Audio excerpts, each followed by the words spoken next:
Mana yang terbaik ketika kita menjadi imam sholat subuh bagi suatu kaum yang biasa membaca kunut subuh? Bre, melu kunut apa ora? Begini ya, jamaah sekalian kami hormati. Kunut subuh itu adalah masalah yang memang masih diperselisihkan di antara para ulama. Ada yang mengatakan kunut subuh itu sunnah, ada yang mengatakan kunut subuh itu tidak disunnahkan. Di antara ulama yang mengatakan kunut subuh itu sunnah adalah Imam Syafi'i rahimahullah ta'ala. Dan di antara yang mengatakan kunut subuh tidak sunnah, Imam Ahmad.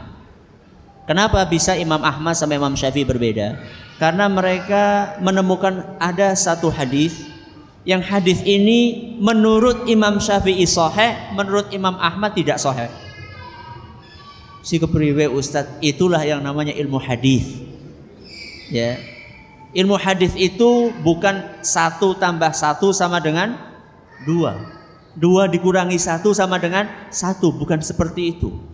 Ilmu hadis itu ilmu ijtihad, butuh penelitian, perenungan, dan bisa jadi nanti sama-sama merenung, sama-sama ijtihad, hasilnya bisa berbeda. Bukan karena mengikuti nafsu, akan tetapi karena ijtihadnya masing-masing berbeda. Menurut Imam Ahmad hadisnya dhaif, yaitu hadis Nabi SAW yang menyebutkan mazala Rasulullah SAW yaqunutu fil fajri hatta faraqad dunya.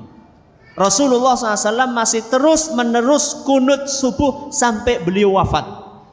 Menurut Imam Ahmad hadisnya dhaif. Menurut Imam Syafi'i hadisnya sahih. Makanya Imam Syafi'i mengatakan kunut subuh sunnah, sedangkan Imam Ahmad mengatakan kunut subuh tidak disunnahkan. Karena menurut Imam Ahmad hadisnya dhaif. Nah, terus sikap kita bagaimana? Tenggang rasa. Tenggang rasa. Tenggang rasa gue kepada Ustaz, ngormati. Imame kunut, melu kunut. Imame ora kunut, aja kunut dewekan. Sama-sama dong. Ya, dua-duanya sama-sama menghormati. Imame kunut, yang jenengan kunut, angkat tangan, mengamini. Lah imame kemudian tidak kunut, ya jangan dewekan. Ada ini nun sewu. Jadi imame wis arep bubar, ki siapa? Mesti jangleng bae. Ora bener. Innama ju'ilal imamu liyutamma bihi. Kata Nabi SAW, imam itu ada di depan, fungsinya untuk diikuti. Lah nek padane imame wis jagong jenengan jangleng dhewe salat dhewek bae ngana. Ya buat apa ada imam di depan? Kalau ustadz sing endi ustadz? Penasaran bae. Kalau saya nggak pakai kunut. Kalau saya nggak pakai kunut. Sepengetahuan saya hadisnya dhaif. Lah kalau ustadz sholat di belakang orang yang kunut, ya tadi yang saya sampaikan saya praktekkan kunut saya. Kunutnya kepriye? Angkat tangan. Lu kunut mas orang angkat tangan sih kepriye? Amin. Ya amin wong jenenge wong donga masa ora amin. Apa itu tidak plan-plan? Enggak plan-plan. Justru itulah mempraktekkan kaidah yang dijelaskan oleh para ulama.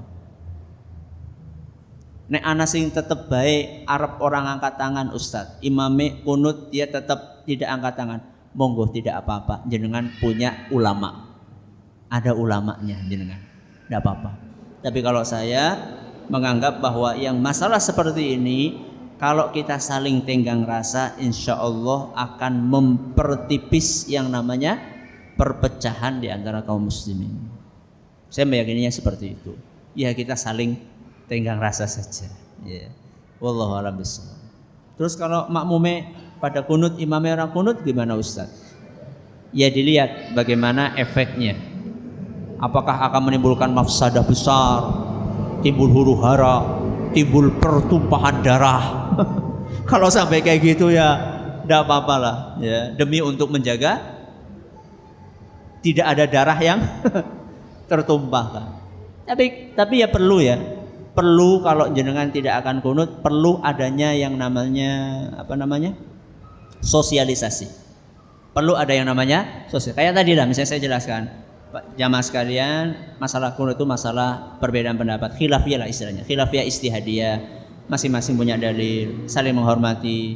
Kalau pas saya jadi imam ya monggo mohon saling menghormati, saya nggak pakai kunut ya nggak usah pakai kunut.